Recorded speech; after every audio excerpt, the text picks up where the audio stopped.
Ano ba, kumusta ba ang tambalang EDPAW? Okay naman. Parang okay. Anong gusto mo? 10 out of 10? 8. 8 ba't 8?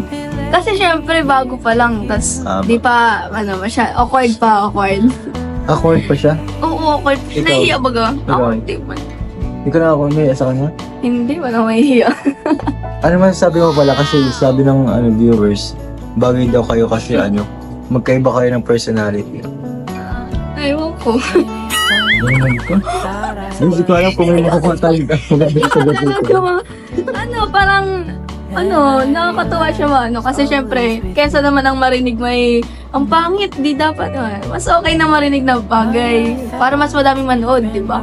Oo nga. Ano ba yung, kung birthday niya bukas, tapos, siyempre natagaluhan mo siya, di ba?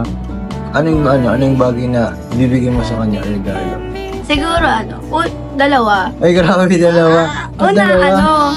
Halaman.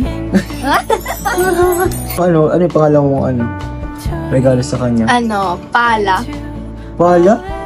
Para di siya mahirapan magkukay. Halaman at pala. Di ba? Di ba, tambal halaman. Combination at pala. O ikaw, kung ikaw yung nasa kalagayan nila, mabubuhay ka ba sa ganung sitwasyon?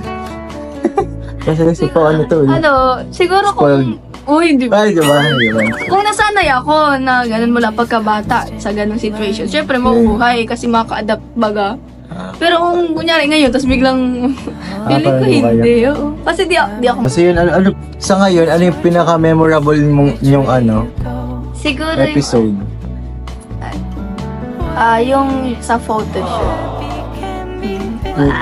Ay, may kabahayo. Kasi sabihin mo sa yun, maraming salamat sa di ko kasi na-expect, like, nung una kasi, nung pinaplano nila yun, parang kami ko, ayoko. Bakit ayaw mo? Hindi kasi, di ko kasi yan kilala talaga siya. Like, di ko kilala. Di man kasi ako masyado nanonood ng vlog ng Kalig. Oo, nabunyag. Di ba kasi pag-aaral kasi, parang di ako masyado nag-YouTube talaga.